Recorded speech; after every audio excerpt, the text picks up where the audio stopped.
Phone check. 1, 2. The microphone check. 1, 2, 1, 2. The microphone check. I got my headphones tuned between two different AM stations, and my briefcase is full of declassified information. Declassified. Declassified. Good evening and welcome to News from Neptune for the 5th week of 2014. For almost a quarter century, this program has been a spontaneous and unrehearsed discussion of the news of the week and its coverage by the media. First on a so-called community radio station, and when censored and locked out of there, welcomed, I'm happy to say, by the good folks at Urbana Public Television. I'm Carl Estabrook. My discussants tonight are candidate David Green and the Mad Hatter Ron Szoke.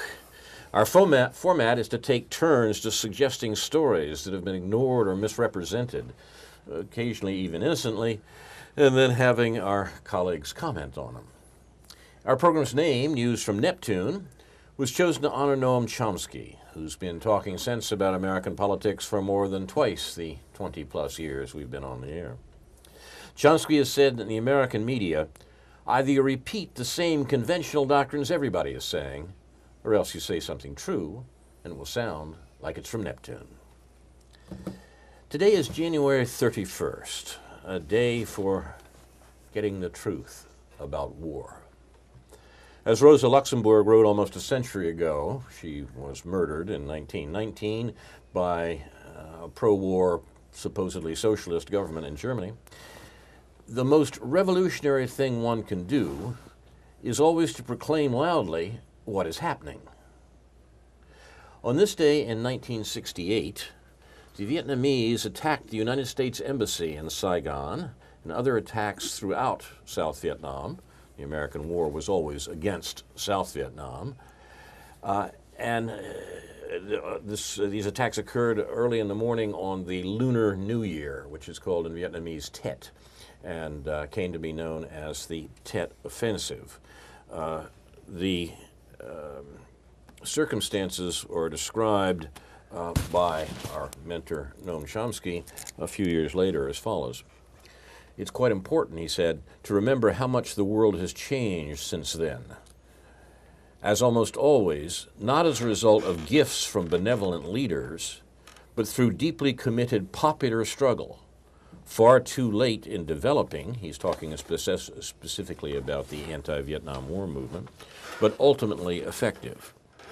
One consequence was that the U.S. government could not declare a national emergency, which should have been healthy for the economy, as during World War II, when public support was high. Lyndon Johnson, the president, had to fight a guns and butter war, buying off an unwilling population, harming the economy, ultimately leading the business classes to turn against the war as too costly after the Tet Offensive of January 1968 showed it would go on for a long time. This is an important point to remember, that the important anti-Vietnam War movement came from what we now call the 1%, who, after the Tet Offensive, saw what the circumstances of the war that the U.S. was carrying on in Southeast Asia were going to be, and essentially told Johnson to wind it up. That's one reason Johnson resigned the presidency, as he effectively did, and left his vice president, Hubert Humphrey, to defend the Democrats' war against the Republican peace candidate. It's hard to remember that this was the case. The Republican peace candidate in 1968 was Richard Nixon. The circumstances of the anti-Vietnam War were changed significantly by the Tet Offensive. Chomsky remarks that the memoirs of Hitler's economic czar, Albert Speer, described a similar problem. The Nazis could not trust their population and therefore could not fight as disciplined a war as their democratic enemies, possibly affecting the outcome seriously, giving their technological lead, another aspect of 20th century history that we rarely remember. There were also concerns among U.S. elites about rising social and political consciousness stimulated by the activism of the 60s, much of it reaction to the miserable crimes in Indochina, then at last arousing popular indignation. We learned from the last sections of the Pentagon Papers, the secret history of the Vietnam War that was revealed by a whistleblower before the end of the war. We learned from the last sections of the Pentagon Papers that after the Tet Offensive, the military command, the Pentagon, was reluctant to agree to the president's call for further troop deployments, wanting to be sure that, quote, sufficient forces would still be available for civil disorder control, close quote, in the U.S. This is 1968, remember. And fearing that escalation might run the risk of, quote, provoking a domestic crisis of unprecedented proportions, close quote. Now, that was the Pentagon's view in 1968 after the Tet Offensive. And I want to suggest that what we heard in the State of the Union speech this last week from President Obama represents the reaction to a similar analysis of the state of public opinion in the U.S. Unlike the 1960s, we don't talk about it now. The government has more control over how the discussion goes than those hippy-dippy days of the 60s, you know. But the fact of the matter is that I think a lot of what we heard from President Obama on Tuesday night was damage control, an attempt to cover sin with smooth names, an attempt to say things about what his government was doing in its economic and military policies that would tamp down the possibility of a popular reaction of just the sort that was feared by the Pentagon in the very different circumstances of 1968. So it's worthwhile for us to remember the history. Chomsky has notably said that it's the reason people don't study history. It just teaches you too much. It teaches us a good bit about where we are now in the war in Southwest Asia and the economic policies regarding specifically the Pacific region that the present government is carrying out. Also, and not entirely coincidentally, on this day in 1971, the Winter Soldier investigation, organized by Vietnam Veterans Against the War to publicize war crimes and atrocities by Americans and allies in Vietnam, began in Detroit, Michigan. That was 1971. Now, that was a story, there was, of course, tremendous resistance to what these heroes from Vietnam Veterans Against the War were doing and talking about how the war was actually fought. And in fact, the U.S. government, with its control of the media, did a great deal to cover over how the war was actually fought. It's only been with the publication of books like Nick Turse's Kill Anything That Moves, which appeared just this year, or just last year, that we've begun to get an account, most Americans have begun to get an account of what a lot of Americans suspected, and a lot of Americans knew from what they'd heard from the people who had actually been in country, as one said about Vietnam in the late 60s, but just how vicious the American war-making was in Vietnam is still a story that's only now, all these many years later, being told. And we're finding something out about how Americans conduct their imperialist wars in the 20th century and, unfortunately, in the 21st as well. So, could I just Sure. sort of say something in response to Absolutely. what you said? I guess as I've been running this political campaign, I've been asking myself, I think the question in the back of my mind, in some sense, has been, what historical moment is this? At what time in history have I decided, at what point in history I decided to do what I'm doing in this very small way, and in what way could I possibly, without sounding grandiose about it, be an agent of this historical process? And I think one of the questions becomes, in reference to what you just said, Carl, what are people ready to see about the foreign policy? I mean, what I've been saying to people is we no longer need to rule the world by force. We never should have ruled the world by force. We have chosen to rule the world by force, and we should stop doing that.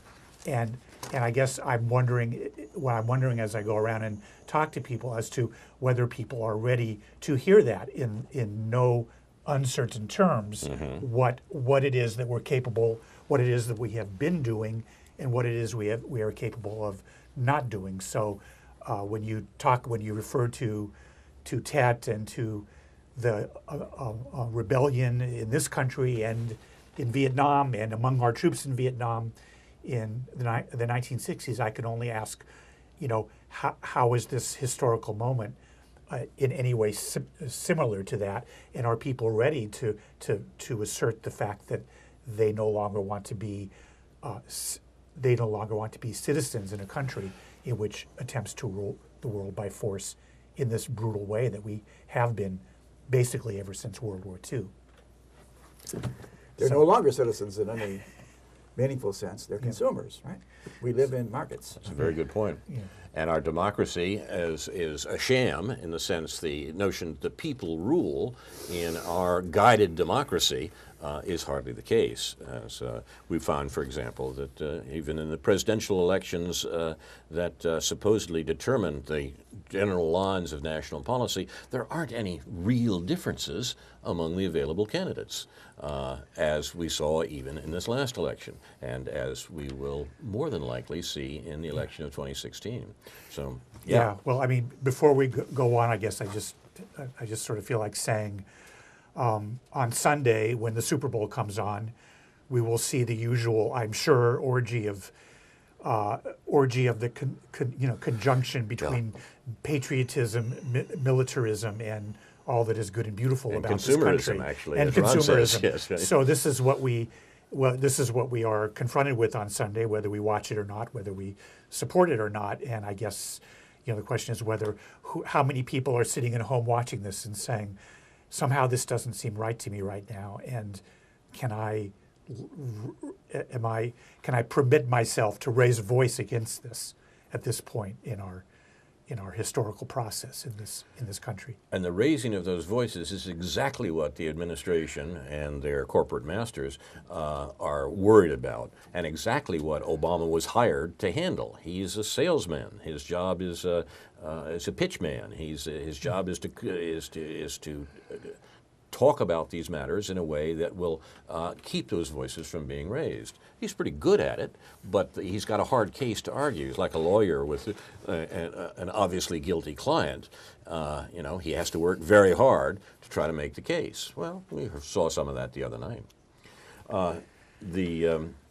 One comment too, David, on your notion of the United States ruling the world by force. Here's another area in which we should be talking about history more than we are. I mean, the fact that the United States in our lifetimes, gentlemen, has ruled the world by force is a product of the Second World War and the fact that the United States emerged from the Second World War as the only undamaged country amongst either the victors or the vanquished. I mean, the other countries that supposedly won the Second World War were profoundly affected economically and otherwise by that war.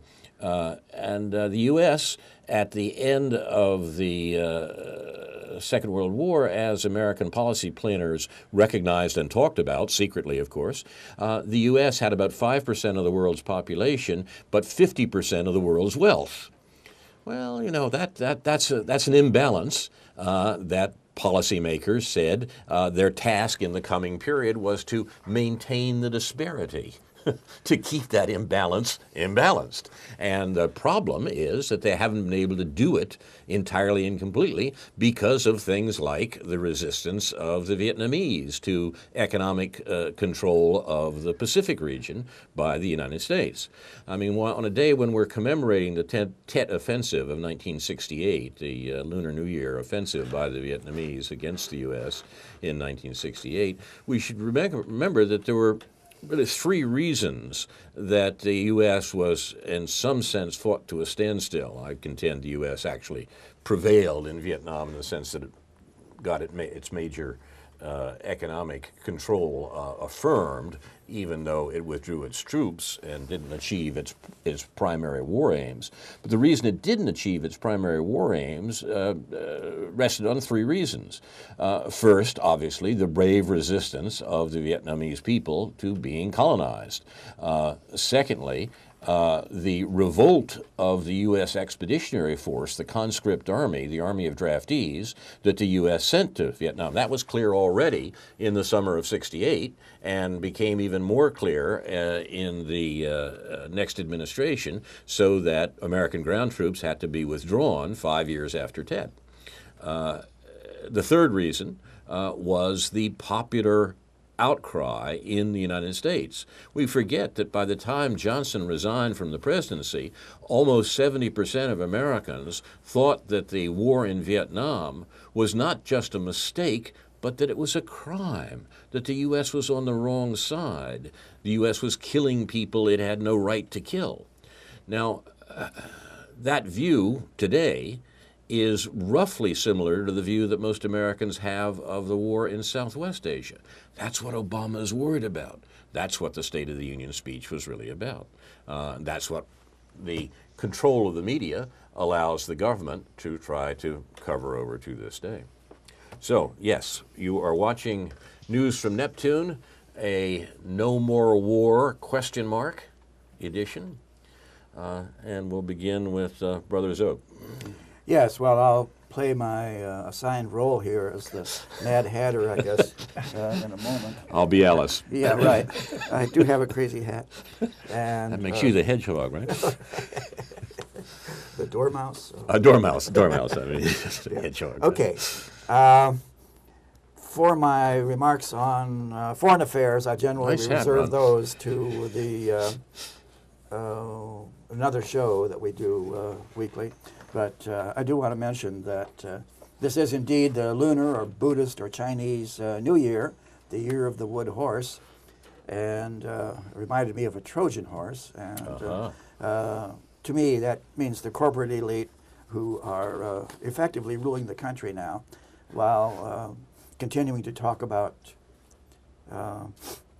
freedom, especially economic freedom, democracy, and human rights.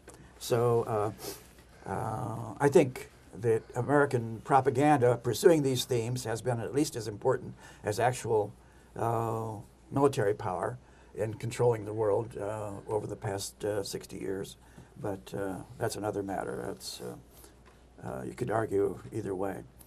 The constant appeal to fear and greed and hatred, but talking up explicitly only freedom, democracy, and human rights, which we're going to impose on the rest of the world whether they like it or not. So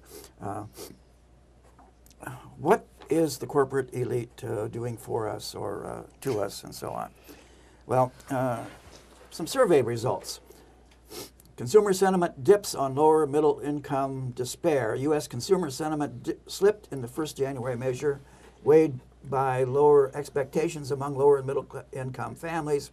A survey released on Friday showed the Thomson Reuters University of Michigan preliminary reading on the overall index of consumer sentiment came in at 80.4, down from 82.5 in December. So they're being categorized as consumers, and we find out how confident they are in apparently in going out and buying more and more stuff. Upper income households benefited from continued strong gains in income as well as increases in stock and home values. The survey director said in a statement, lower and middle income households were mainly concerned about lackluster growth in employment and income and anticipated less improvement in long-term prospects for the economy.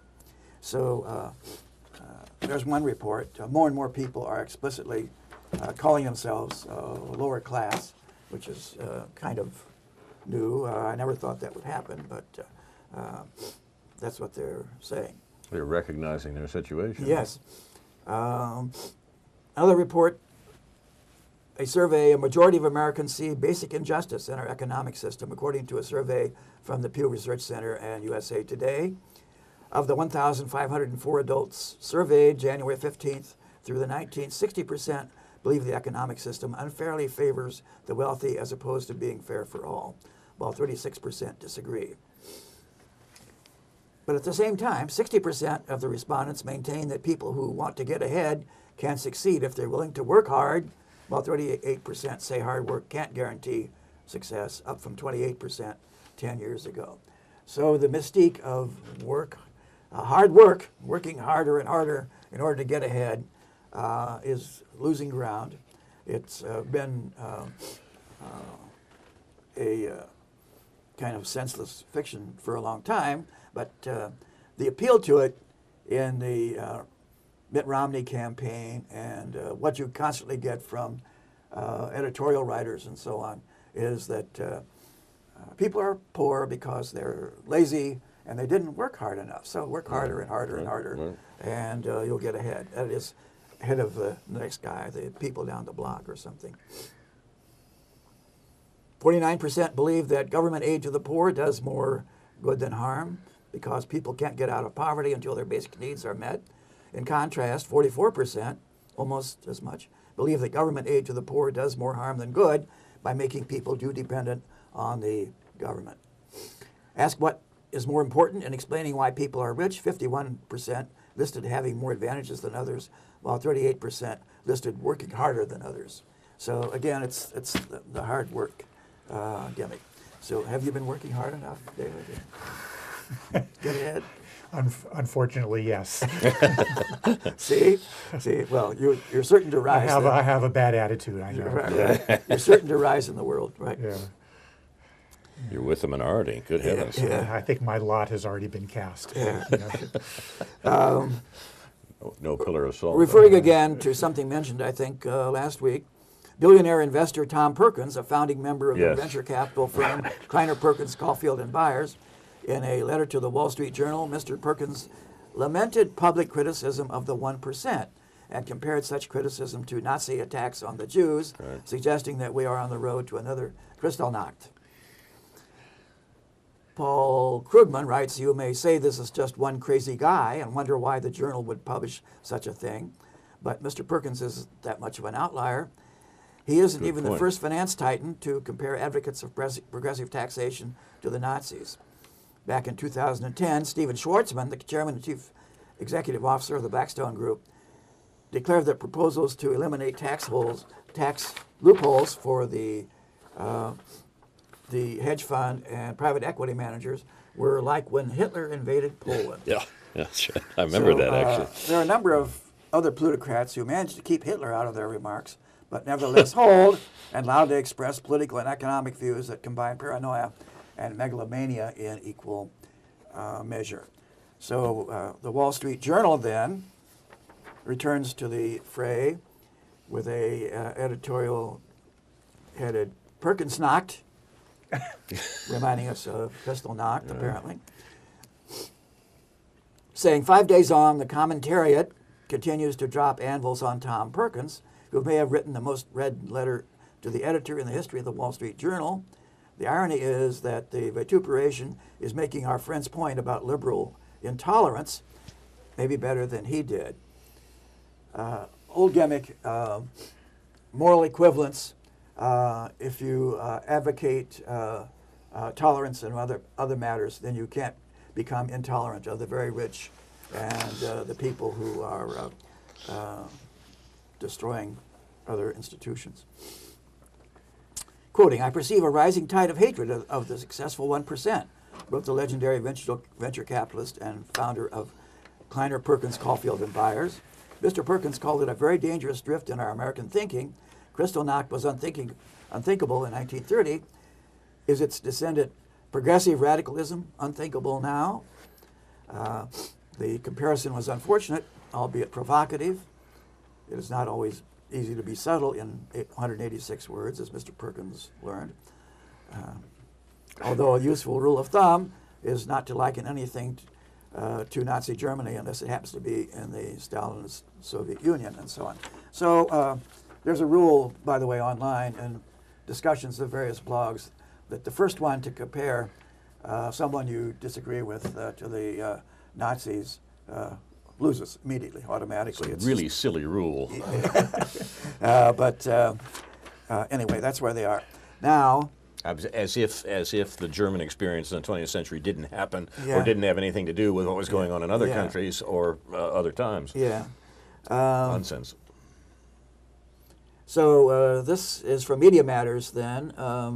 yesterday, I guess, the Wall Street Journal endorsed billionaire venture capitalist Tom Perkins' inflammatory suggestion that a progressive Kristallnacht may soon be directed against the rich, and dubbed subsequent criticism of the Nazi comparison, Perkins-Nacht.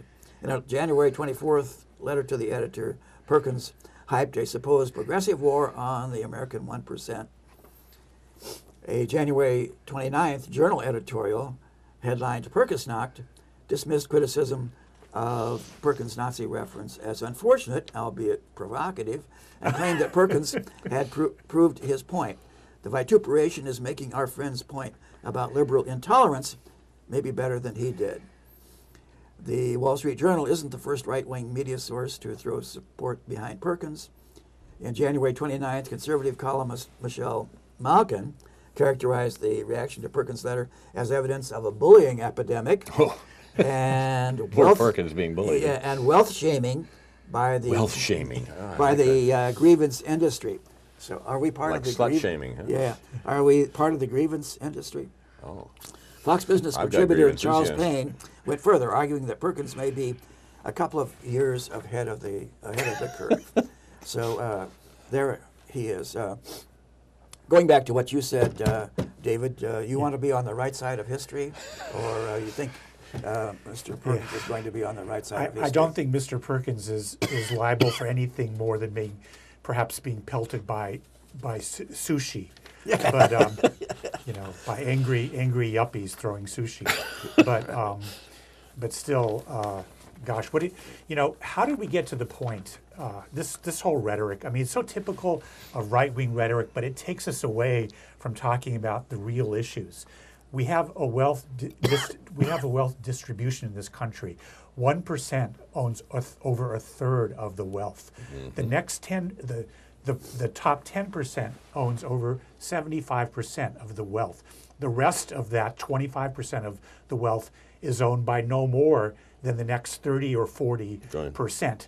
At least 50% of the population or the families in this country are on average have no wealth, or on average are in debt. In debt, right. And so how did it get to this point? Not just how did it get to this point in the last 10 years or 40 years or even 100 years.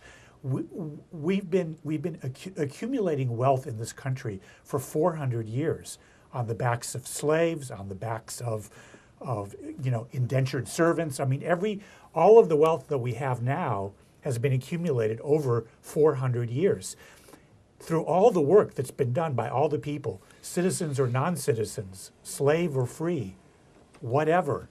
And so how does it get to the point where we come to a point in our history where 10% of the people have 3/4 of the results of the profits, let's say, of what everybody for 400 years has worked for? And why don't people question how it got to be that way? Oh, David, you're preaching class warfare. Indeed we are. I mean, recognizing that it exists, that's the point. It's astonishing that people are able to believe that there is no such thing. And, So we reported earlier on Jamie Dimon, the head of the J.P. Morgan Chase Bank. He just completed a mighty fine week, according to this report. For starters, he spent not 1 minute behind bars, a neat feat for the chief executive of a bank whose bank has now admitted to mortgage, investor, and credit card fraud, not to mention forgery, perjury, and bilking active duty servicemen and women. For these assorted misdeeds, J.P. Morgan last year shelled out some $20 billion in penalties. Things could have gone worse, the J.P. Morgan board seems to have concluded. To reward Dimon for steering J.P. Morgan through troubled times, the board last week voted him a 74% annual pay hike to $20 million. Dimon finished his lovely week at the Alpine resort of Davos, where reporters at the annual World Economic Forum hung on to his every word. Dimon would go on to pontificate on everything from the state of the U.S. economy, corporate America's in excellent shape, to politics.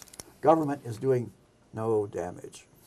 So the report then comes out, not to be outdone, the CEO of Goldman Sachs is going to receive even more money. Let's see. Oh, wait.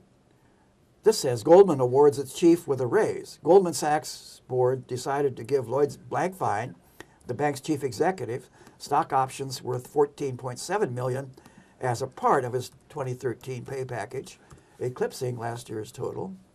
Though the cash portion of Mr. Blankfein's bonus has not yet been disclosed, he and other senior executives have typically been awarded a 70-30 split between stock and cash. If this holds true, it would mean that Mr. Blankfein is set to receive around $6 million in cash, including his base salary of around $2 million. His total compensation for 2013 stands to be then around $23 million, leaving Jamie Dimon, the chief of J.P. Morgan Chase, in the dust. So, hey, is Mr. Dimon going to stand for that? He will demand even more. He's only getting $20 million. Blankfein is getting $23 million. A diamond in the rough, in other words. Right. It sort of causes me to wonder whether we just live in this massive sort of shame culture, whether everybody's supposed to be ashamed if they're not rich. It was their own fault. Interesting point. Yes. They did it. Either they were born that way, or they didn't work hard enough, or whatever, but just feel abject shame over the fact that you're not rich. You didn't figure out a way to get rich by these people. There's a very smart, funny... these other folks did. Yeah. Look at them. There's a very smart, funny woman that I actually didn't really know about till recently, Fran Lebowitz. Oh, yes. Who has there's a nice documentary film about her called Public Speaking, and she says if you work minimum wage jobs, you earn your money. You earn $8 an hour. You earn $10 an hour. But if you've got $1 billion, you stole it. That's right. You didn't earn it. You stole it. You stole it. And I think that's the more that's people that brilliant. can understand.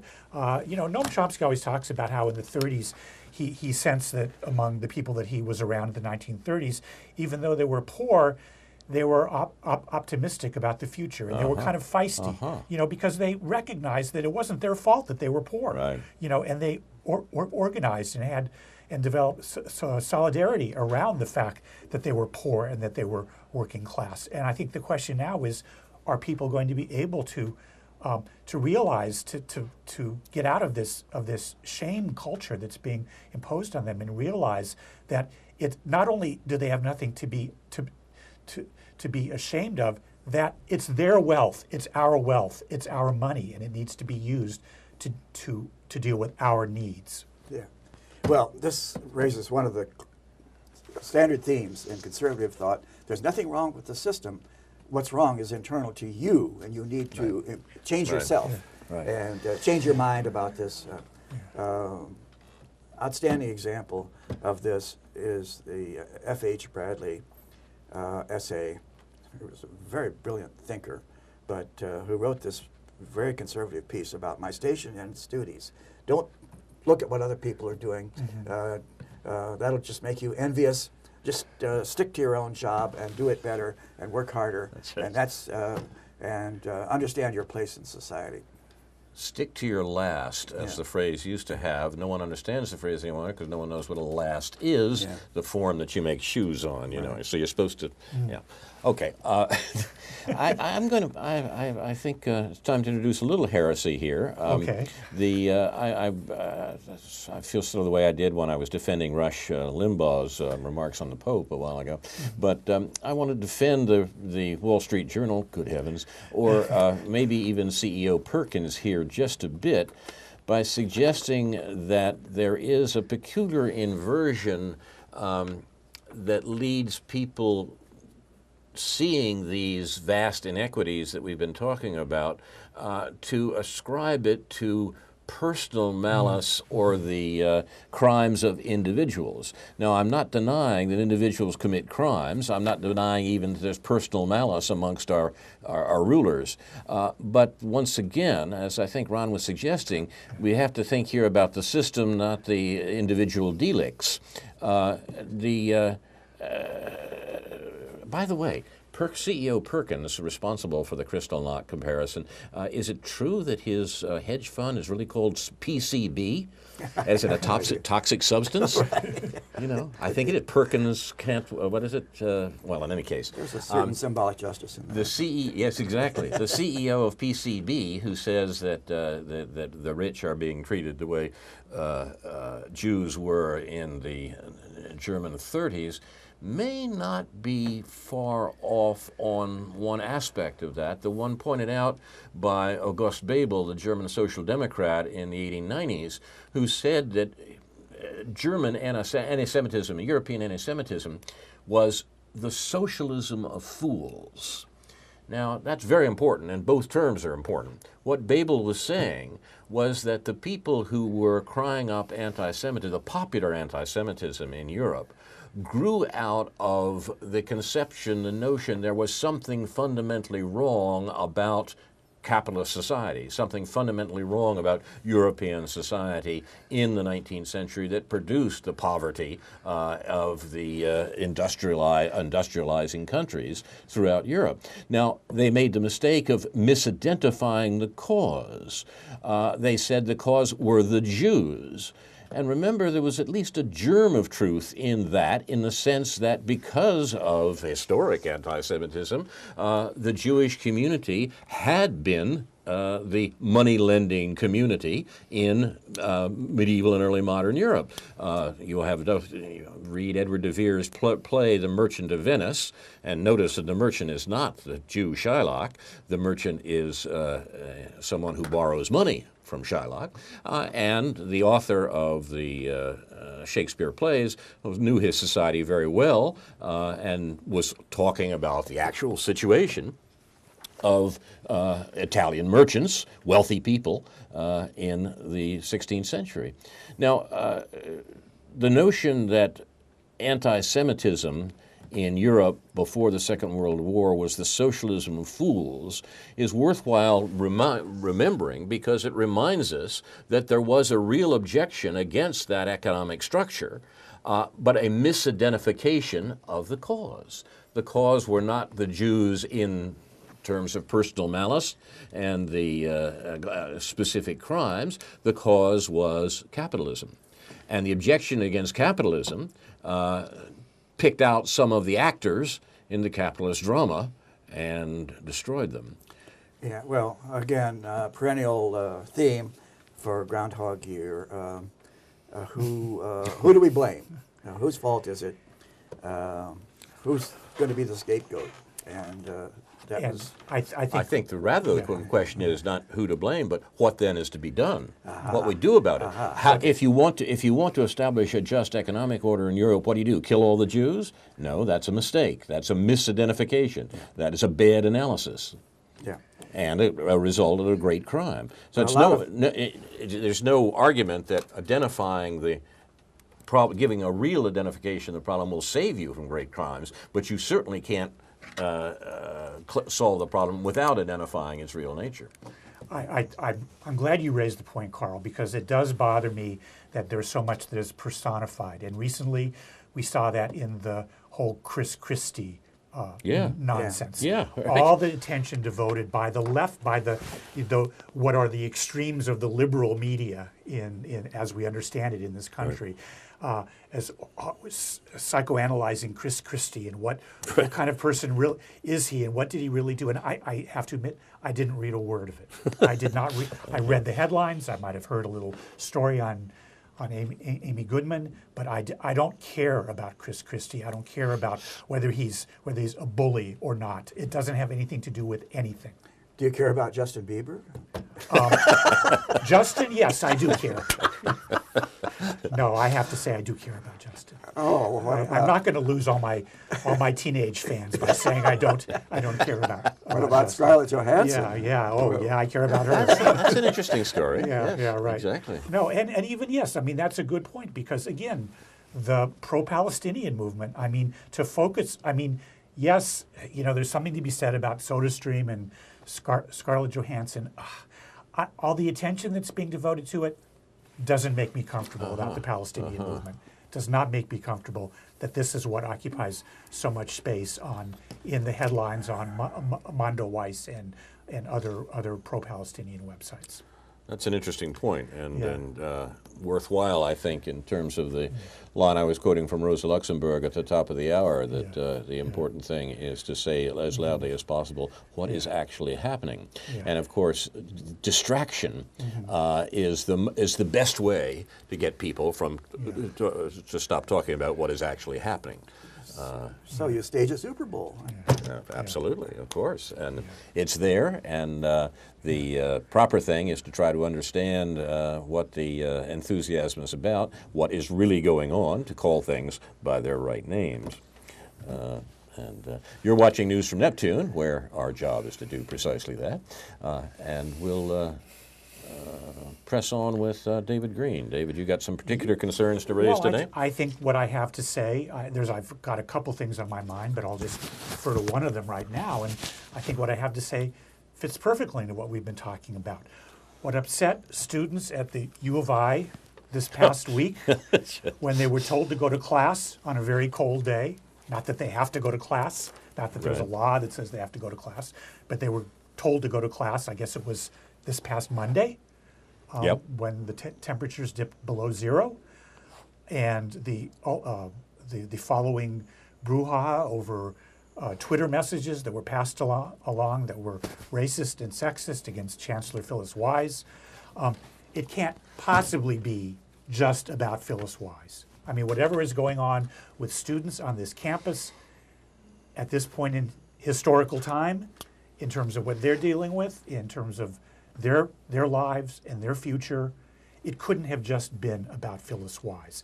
They are not naming the problem. They are not naming the system that is really bothering them. So I just want to ask the two of you, what do you think the problem really is? What do you think really is behind this, not just their response to being told to go to class and towards Phyllis Wise, but then the whole campus community's response to their racism and sexism, and then the coverage of it in our local newspaper, as if the problem really is racism and sexism. It must be something else. The whole thing must, from start to finish, be about something else. You got a take on that, Ron? Yeah, well, I think there's a layer of resentment in a lot of this. Something was talked about in What's Wrong with Kansas, and it's there. People who are different, different sex, different age, different income group or whatever, and there's always an element of that in every human group. There's always a layer of proto-fascist sentiment just below the surface in most societies, I'm convinced. And you can bring it up by appealing to hatred, to fear, and to greed, and it becomes obvious. But there's just a lot of this really disgusting stuff. But isn't this out really there. analogous to the socialism of fools? I mean, when they Misidentifying the enemy? Yeah, when they talk about, well, this is because Phyllis Wise is this or that. Yeah. Female or Asian, I mean, right? there's a lot that needs to be said in criticism of any chancellor of a major university in this country. In terms of their conduct of this campus. I mean, last April 2nd, I sat, as I talked about on this show subsequently to that, I sat in a meeting at Beckman where Phyllis Wise hosted the former CEO of Lockheed Martin, right. a guy named Donald absolutely. Augustine, and I mean she didn't have much to say except to introduce him in glowing terms. But it's clear that she's presiding over this visioning process, which is, and it was actually protested at that time by some people outside that room, and by someone in the room who asked an honest question and received a rude response from Mr. Augustine, which received no response from Phyllis Wise. So there's a lot to be said about her and what her role is. None of this is, of course, being addressed in the context of this brouhaha over students saying racist and sexist things. Yeah, well, there is, I think, a layer of that everywhere. It's not envy so much as just resentment of people who, well, they're accused of thinking they're better than I am. You can read some of this really vile stuff if you go to Craigslist under rants and raves. There's absolutely hair-raising stuff in there. So brutally racist and sexist.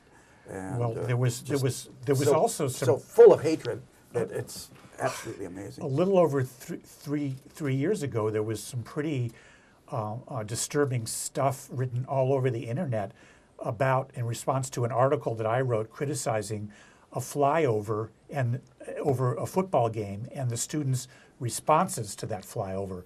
Most of it's gone but you can still read some of that. I didn't get any response when I asked the office, the university office that I work at, received threatening phone calls at that time, and we had to lock our doors at that time. I contacted university, and this was before Phyllis Weiss got her current job, but I contacted university administrators at that time to try to get them to make a public statement about the right to their employees to freedom of speech and so on without being intimidated and threatened. I didn't get any response from them. So it partly depends on who it is who's being talked about here. So I have obviously a little beef to pick with all that, but there isn't a level playing field when it comes to how this language is being used and who it's being used at. David, do you have a summary of those conversations? Do you have? No, I really don't. Because I was going to say we should put that on the News from Neptune Facebook page so people can. You recall an interesting event that does, I think, illustrate this matter. Yeah, well, we could put a link. I summarized everything that happened in an article that was in the public eye. And that would at least bring people up to speed with what happened 3 years ago. We'll republish that, or at least post a link to that on the News from Neptune website if you're interested in it. Right. There's an old psychological theory, the frustration-aggression hypothesis. I'm not sure that stood up well to subsequent research, but the theory was that when people are frustrated, as these people may have been in their academic pursuits or pursuits of the other sex or whatever, that they become very hostile and aggressive and start denouncing other people.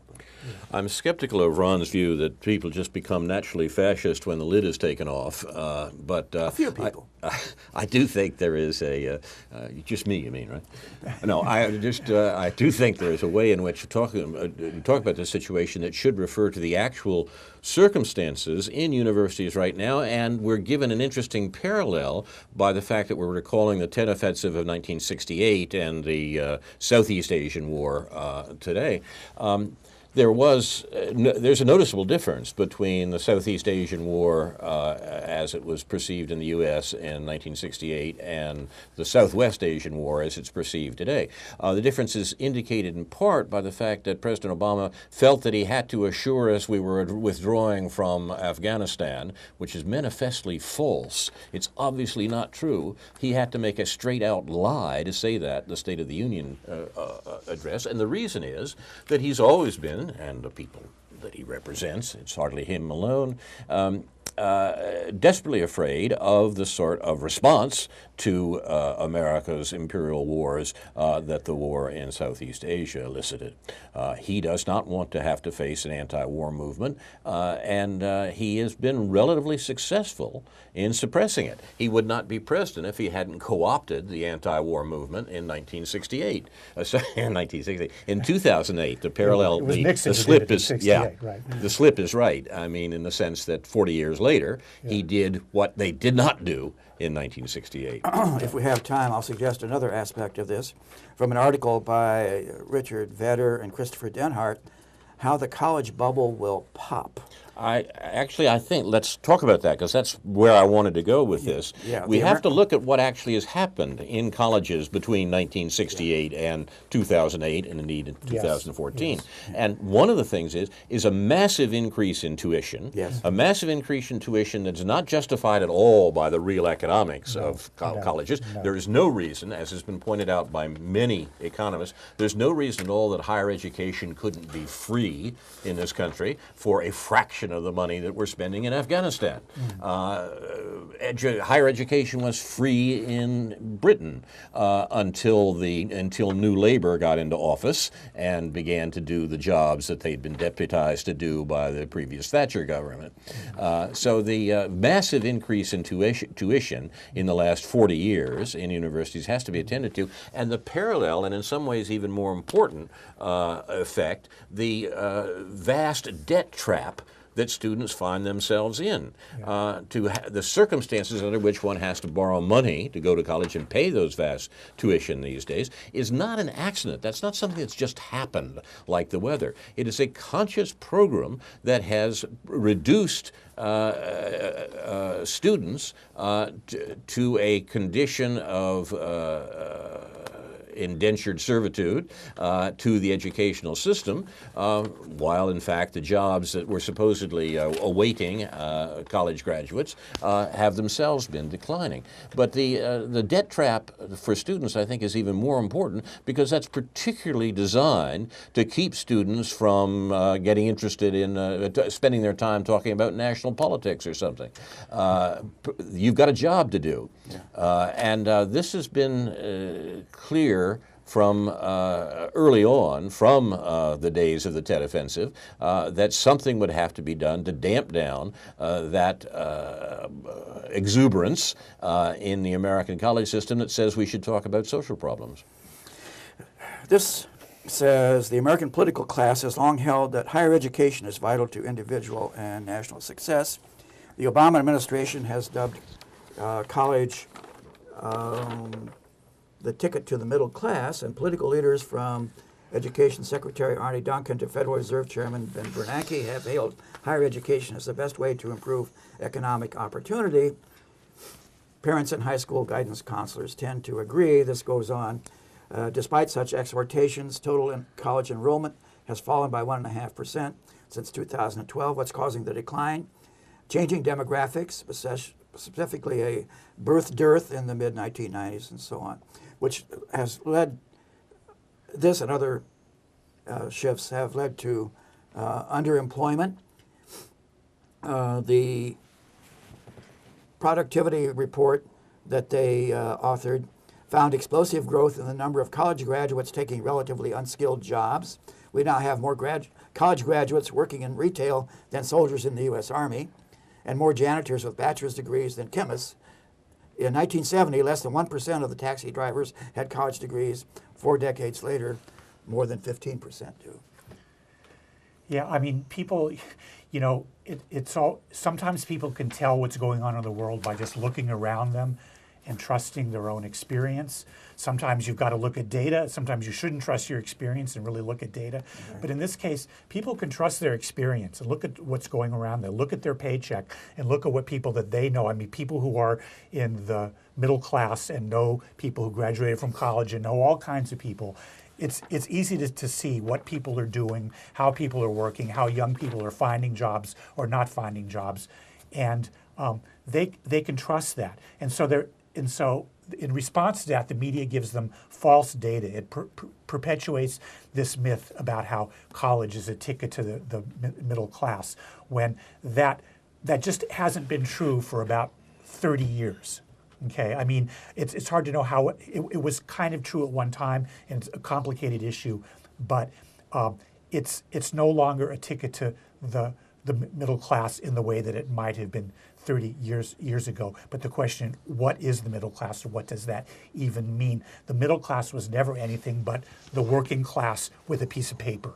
And all the vulnerabilities that the working class has, whether you were whether your job status was protected by this piece of paper or by being part of a labor union, that can be taken away. That's sort of pretending you're not in the working class when you really are. And when you're in the working class, it means that you're vulnerable to having that taken away by the owners of the world, and that's really what's happened in the last 30 or 40 years. And the attack we hear from both liberals and conservatives on the notion that the Obama administration has signally failed to do the one thing it was one of the two main things it was elected to do, that is provide jobs, that it signally failed to do that is actually a result of the fact that Americans are slipping behind in education, and we don't really have the skills out there. Your opponent in this this local election, David, seems to me have been an egregious example. Throw some more money at people like me, is what he's basically saying. And you know, that is a wonderful lie in that it serves all sorts of purposes and can transcend liberal conservative differences, so to speak. Say, well, here are the problems. We know where the problems are, and you're back to the shame culture you were talking about before. Those people just don't have the skills they need to be employed in today's high-tech economy. I mean, this, believe me, is dangerous nonsense. Yes. Dangerous nonsense. And the real job situation is one that, of course, neither of our leading parties want to talk about. Yeah. Some of that's starting to come out. You'd be surprised how many cab drivers have PhDs. Yeah. During the Vietnam War, during this period of ferment that you began the show talking about, Carl, there was an unemployment rate of 4%. 5% would have been considered much too high.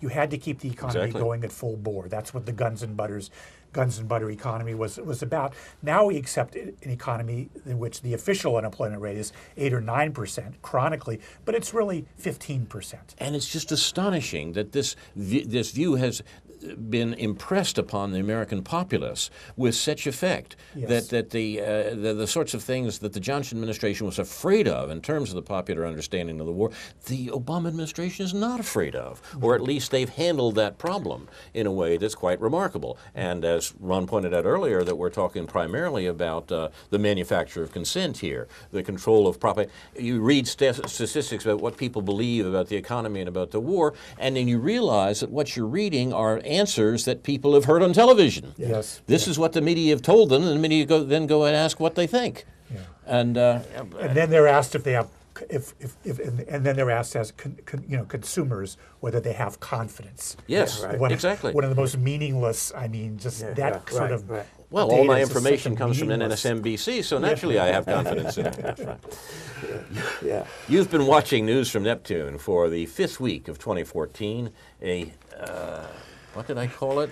Obviously, war is over? Obviously not rehearsed this week. Exactly. A war is over, question mark edition, I think. Tonight we improvise. We do indeed.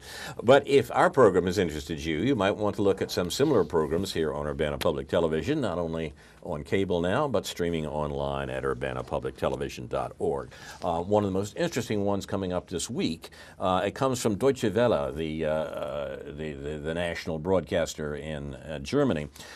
They have a special documentary, an exclusive interview with former NSA contractor Edward Snowden. You notice that you don't see a lot of Edward Snowden on American television, but this interview was done at a secret location and conducted by German journalist Hubert Seipel. Former NSA contractor Snowden talks about his revelations, industrial espionage, and death threats. He says the public has a right to know what the government is doing in its name and what the government is doing against it. After 6 months of preparation, journalist Seipel succeeded in conducting the first television interview with Snowden since his flight from Hong Kong. The meeting with Snowden, who revealed the massive espionage activities of the U.S. intelligence agency, NSA, took place at a secret location. You can see this interview here on PBS, indeed, right after this program tonight, I believe, and also after the rebroadcasts of this program. Check the schedule for the other times at which this Deutsche Welle program with Edward Snowden is to be aired. I'm Carl Estabrook. My discussants tonight on News from Neptune have been David Green and Ron Szoke. I can be reached at carl@newsfromneptune.com and see our Facebook page. I'm happy to receive your comments. Our thanks to UPTV, especially Jake, Jason, and Caleb. Inshallah, we'll be back next week with a new edition of News from Neptune to remind you, in the words of Edward de Vere, what's past is prologue, what to come in yours and my discharge. In the meantime, confusion to our enemies, and a good night to you.